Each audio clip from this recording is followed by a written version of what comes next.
Hello! Welcome back to Telugu వెలుగు YouTube channel. ఈరోజు ఈ వీడియోలో మనకు ఈరోజు 13 మార్నింగ్ షిఫ్ట్‌లో జరిగిన క్వెషన్స్ అయితే చూద్దామండి.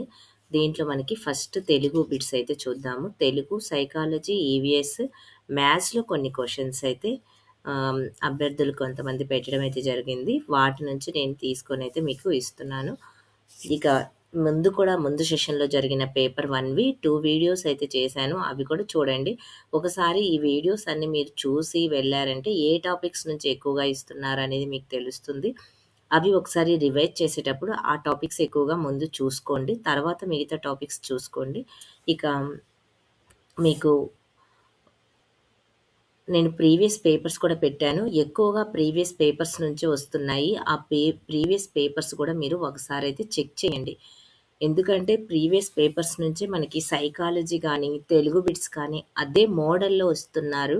మ్యాథ్స్‌లో అయితే కొన్ని నంబర్స్ చేంజ్ ఇవ్వడము, తెలుగు అవి కూడా కొన్ని అదే మోడల్ ఒక ఉత్పత్త్యార్థము, అర్థాలైన ప్లస్ వరుసక్రమం, పద్యం యొక్క వరుసక్రమము, పాత్రలు ఇవన్నీ మాక్సిమం ఆ టాపిక్స్ నుంచే ఇస్తున్నారు కాబట్టి అవి కూడా ఒకసారి చెక్ చేయండి. నేను సైకాలజీ, తెలుగు రెండిటికి కలిపి ఒక పేపర్ అయితే పెట్టానండి. ఆ పేపర్‌ని మీరు ఒకసారి చూడండి. దాంట్లో 50% బిట్స్ అయితే వచ్చాయి అనిపిస్తుంది నాకు. మీ మీరు చెక్ చేయండి ఆ పేపర్‌ని. ఇక చూద్దామండి. ఇప్పుడు మనకి ఈరోజైతే అలంకరణ నుంచైతే ఇచ్చారు. వృత్యానుప్రాస అలంకారము, చేకానుప్రాస అలంకారాల గురించి అయితే ఎక్కువగా ఇస్తున్నారు. ఇక్కడ చేకానుప్రాస అలంకారం నుంచైతే ఇచ్చారు ఈరోజు. ఇక్కడ సవర్ణ దీర్ఘ సంధి, గుణ సంధి ఇవి కొన్ని పదాలు ఇచ్చి, సందులు ఇచ్చి జతపరచము అనైతే ఇవ్వడం జరిగిందంట. ఇక పొడుపు కథ, పున్నమికి పూత అమావాస్యకు ఆరగింపు అనేది తేనె పట్టు కథ. ఈ పొడుపు కథ అయితే ఇచ్చారు. ఇక జాతీయం చూడండి, కాలక్షేపము అనే దానికి జాతీయం రాయమని అయితే చెప్పారు. పద్యం యొక్క వరుస క్రమం అయితే అడిగారంట. ఈ కాలక్షేపము, పద్యం యొక్క వరుస క్రమము, ఇక్కడ కర్మని కర్తరి వాక్యాలు ప్లస్ మహతి మహద్వాచకాలు అనేవి రెండింటి గురించి అయితే ఒక్కొక్క బిట్ అయితే రావడం అయితే జరిగింది. పర్యాయ పదం అనేది మనకు ప్రాచీనం అనేది ఇచ్చారు. నానార్థమేమో దర్శనము, నానార్థం రాయమన్నారు. ఇక ప్రకృతులు వికృతులు రథం అనేది ఇచ్చారు. ఈ శతకాలు మళ్ళా మకుటాలు ఇచ్చి మనకి కవులెవరు అని జతపరచము అనేది ఇచ్చారు. ఈ శతకాలు మీరు అన్ని లెసన్ల నుంచి మీరు శతకాలు ఉంటాయి కదా, అది చూసుకోండి. ఇక ఛేదార్థక వాక్యాలు, శతుదార్థక వాక్యాల నుంచి అయితే ఒక బిట్ అయితే వచ్చింది. పాత్రలు అంటే పయనం అనే పాఠంలోని పాత్రలు అయితే అడిగారు.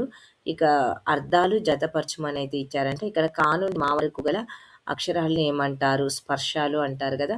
ఇక్కడ కవులు రచనలు అన్నమయ్య యొక్క రచన ఏంటి అని అయితే అడిగారు. ఇతివృత్తం అంటే మానవ విలువలలోని ఇతివృత్తం ఏంటి అని అడిగారు. సావిత్రిబాయి పులే ఏ రాష్ట్రానికి చెందింది అని అయితే అడిగారు. కప్పతల్లి పెళ్లి, ఇక్కడ బాజాలు అనే అర్థం వచ్చే పదాలు అయితే అడిగారు. ఇక మ్యాథ్స్‌లో చూడండి, ఒక క్రమ దశభుజి యొక్క కర్ణాల సంఖ్య ఎంత అని అయితే అడిగారు. అకరణీయ సంఖ్యలను P/Q ఫామ్‌లో రాయండి అని. ప్రధాన సంఖ్యలు, కవల ప్రధాన సంఖ్యలను మధ్యలో ఉండే నెంబర్ ఏంటి అని అయితే అడిగారు. పైథాగరస్ త్రికాలు నుంచి బీజీయ సమాసాలు నుంచేమో (6y=(x²-5) అని ఉన్నాయి కదా. ఈ టాపిక్ నుంచి అయితే రోజు ఒక బిట్ అయితే వస్తుందండి. అకరణీయ సంఖ్యల నుంచి కూడా ఒక బిట్ వస్తుంది. ప్రధాన సంఖ్యల గురించి కూడా, కవల ప్రధాన సంఖ్యల గురించి, ప్రధాన సంఖ్య, కవల ప్రధాన సంఖ్యలు, ఈ ప్రధాన సంఖ్యల నుంచి ఒక బిట్ అయితే వస్తుంది. ఈ 3 బిట్లు అయితే కన్ఫామ్‌గా అయితే వస్తున్నాయి. ఇక్కడ కర్ణాల సంఖ్య కూడా ఇది కూడా వస్తుంది ప్రతిరోజు. ప్లస్ AB=204, BC=45 అయితే AC ఎంత అని అడిగారు. ఇక్కడ అగ్గిపుల్లల సంఖ్య, అది యూక్లిడ్ స్వీకృతాలు గురించి సరికానిది ఏంటి అనేది మధ్యగతం యొక్క ఫార్ములా ఇచ్చి నెంబర్స్ ఇచ్చి దాన్ని చేయమని అడిగారు. ఇక్కడ చూడండి, తరగతి ఎగువ అవధి ఏంటి అని అయితే అడిగారు. ఇక సైకాలజీలో చూడండి, సైకాలజీలో ఫిగ్మెంట్ పాయడ్ యొక్క సిద్ధాంతం అడిగారు. ఇక అభ్యసన మూర్తిమత్వం నుండి నిర్వచనాలు, ఇక్కడ వికాసంలో బాల్య దశలను జతపరచమని. పగటి కలం యొక్క పుస్తకం రచయిత ఎవరని అయితే అడిగారంట. ఎరిక్సన్ కుప్పుస్వామి యొక్క నిర్వచనాలు. ఎరిక్సన్కి సంబంధించినవి దశలు గురించి అడిగారు. స్మృతి, విస్మృతి, రోషాక్షరామరకల పరీక్షను అయితే మ్యాచింగ్ అయితే చేశారు. మ్యాచింగ్ చేయమని అయితే చెప్పారంట. ఇక వికాస దశలను జతపరచము అనేది పూర్వ బాల్య దశ ఉన్నాయి కదా, ఉత్తర బాల్య దశ జతపరచం అనేది ఇచ్చారు. రక్షక తంత్రంలో నుంచినేమో మనకి దమనం గురించి అయితే ఇచ్చారు ఈరోజు. నిన్నటి వరకేమో పరిహారం గురించి అయితే ప్రతిగమనం నుంచి ఇచ్చారు. ఈరోజేమో దమనం నుంచి అయితే ఇచ్చారు. ఉద్వేగ ప్రజ్ఞలను అయితే జతపరచమని అయితే ఇచ్చారంట. ప్రాజెక్టు పద్ధతి, పరిశీలన పద్ధతి నుంచి ఒక బిట్టు, ఐసిటి టాపిక్లో నుంచి వేవ్ మీడియా దేనిని సంబంధించింది అని. ఎన్ఈపి 2020లో విద్యార్థుల పాఠశాలలో జాయిన్ అవ్వడానికి సంబంధించి సెషన్ ఏంటి అనేది ఇచ్చారు. 2005 ఉంది కదా, ఆర్టీఈ 2009 కేంద్ర ఆమోదం తెలిపింది ఎప్పుడు అనేది ఇచ్చారు. ఏప్రిల్ 2010లో మనకి ఆమోదం పొందింది కదా, ఇదైతే అడిగారంటే. జ్ఞానాత్మక రంగంలో సంబంధించి మనకి గుర్తింపు, అవగాహన ఉన్నాయి కదా, వాటి గురించి అడుగు. సహజ సామర్థ్యాల పరీక్షల్లో డాట్ నుంచి అయితే అడిగారు. కెష్మరు యంగ్ ఏ దేశానికి చెందినవారు అనేది అడిగారు. ఇక పగటికల పుస్తకం కూడా రచయిత ఎవరు అని అడిగారు. ఇక ఈవీఎస్లో చూడండి, ఈవీఎస్లో సుప్రీంకోర్టు ఎప్పుడు ఏర్పడింది, కార్బన్ డయాక్సైడ్, ప్రోటీన్, వీటిని పరీక్షించే టెస్ట్ ఏంటి, కాంతి ఉష్ణము కొలిచే మీటర్స్ని అడిగారు. బాష్పీభవనం, ద్రవీభవనం పైన ప్రశ్నలు అడిగారు. దర్పణాల నుంచి అయితే ఒక ప్రశ్న, ఘర్షణ, సైద్ధాంతిక ఘర్షణ నుంచి ఒకటి, నేలబొగ్గు, పెట్రోలియం ఉత్పత్తి ఎక్కడ జరుగుతుంది అనేది ఇది ఇచ్చారు. జనాభా విస్తరణ గురించి కూడా ఇవ్వడమే జరిగింది. ఇక్కడ వ్యక్తి మూర్తిమత్వం తెలియజేయుటకు తార్కిక ప్రజ్ఞ, వ్యక్త్యంతర్గత ప్రజ్ఞ, అమూర్త ప్రజ్ఞ అని ఉన్నాయి కదా, వీటి గురించి అయితే ఒక బిట్ అయితే వచ్చింది. ఇక్కడ బోజు హిల్గార్డ్ నుంచి అయితే ఒక నిర్వచనం వచ్చింది. పెంపక శైలి జోక్యరహిత నిరంకుశ అనేది ఒక బిట్ అయితే వచ్చింది. ఇక్కడ మేయర్ ప్రకారము గమ్యాన్ని నిర్ణయించే చర్య ఏమిటి అనేది ఇచ్చారు. ఇక్కడ ప్రజ్ఞా సిద్ధాంతాలు, సామాన్యీకరణ, గెస్టాల్ సిద్ధాంతాలు ఉన్నాయి కదా, వీటిని జతపరచమని అయితే ఇచ్చారు. ఎన్డీపీఆర్ని విస్తరించమని ఒక అబ్రివేషన్ అయితే రావడమే జరిగింది. ఇలా ఈవీఎస్లో మనకి బిట్స్ అయితే అడుగుతున్నారు. ఎక్కువగా ఒక అబ్రివేషన్ అయితే ఖచ్చితంగా వస్తుంది. ఇక్కడ ప్రజ్ఞా సిద్ధాంతాల నుంచి ఎవ్రీడే ఒక బిట్ అయితే వస్తుంది. నిర్వచనాలు ఒక బిట్ అయితే వస్తుందండి.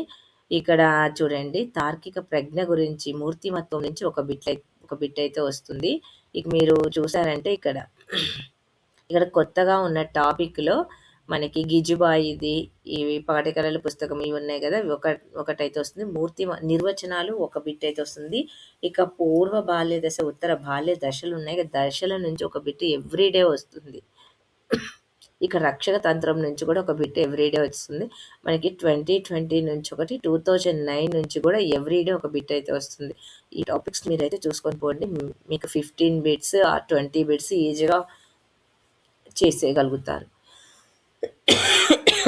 ఇక్కడ సైన్స్ నుంచి చూడండి, లైకెన్లు, ధాతీ సంకీకరణం నుంచి పిన్హార్ కెమెరాకు దర్పణాలు ఏంటి, రెండవ తైమూర్ యుద్ధం ఎప్పుడు జరిగింది, వ్యవసాయ పంటలు, రక్షణ పద్ధతుల గురించి, దృశ్య శ్రవణ భావ వ్యక్తీకరణకు సంబంధించి బిట్లు అయితే అడిగారు. మనకి మెథడాలజీలోనేమో బిట్లు. ఇక ఒక నిర్వచనం అయితే ఖచ్చితంగా తెలుగుకు సంబంధించి ఒక నిర్వచనం అయితే వస్తుందన్నారు. ఇక్కడ మనకి ఉపకరణాలు ఉన్నాయి కదా, దృశ్యోపకరణాలు, శ్రవణోపకరణాలు ఉన్నాయి కదా, వాటి నుంచి ఒక బిట్ అయితే వస్తుంది అంటున్నారు. ఇక ఈ విధంగా అయితే మీరు ఫస్ట్ అయితే మీరు కొత్తవి కాకుండా ఆల్రెడీ మీరు ప్రాక్టీస్ చేసినవి, ప్లస్ ఇక్కడ ఎగ్జామినరు ఏ టాపిక్స్ టచ్ చేస్తున్నాడు అనేది అయితే చూడండి. ఆ టాపిక్స్ని మీరైతే రివైజ్ చేసుకొని వెళ్ళండి. మీరు ఈ పేపర్స్ మొత్తం నిన్న, ఈరోజు, మొన్న మనకి 3 డేస్ నుంచి అయితే జరుగుతున్నాయి కదా, ఈ పేపర్స్ మొత్తం ఓవరాల్గా మీరు ఒకవేళ ఇది ఫస్ట్ టైం మీరు చూస్తున్నట్లయితే మిగతా 2 వీడియోస్ కూడా చూడండి, ఛానల్లో ఉన్నాయి. అవి 2 చూసారనుకోండి, మీకు మినిమం మీరు 60% వరకు అయితే బిట్స్ చేయగలుగుతారు. ఇంకా మళ్ళీ నెక్స్ట్ అండి, రేపు ఏదైనా పేపర్ నా దగ్గరికి క్వశ్చన్స్ వస్తే మీకు వీడియోని అయితే అప్లోడ్ చేస్తాను. మీరు ఫస్ట్ టైం చూస్తున్నట్లయితే మా ఛానల్ని సబ్స్క్రైబ్ అయితే చేసుకోండి. పక్కనే ఉన్న బెల్ ఐకాన్ ఆన్ చేసి పెట్టుకోండి. నేను పెట్టే ప్రతి వీడియో మీకు నోటిఫికేషన్ వస్తుంది. ఇక ఛానల్లో జాయిన్ అవ్వండి. మా కంటెంట్ నచ్చితే మీకు జాయిన్ అవ్వండి.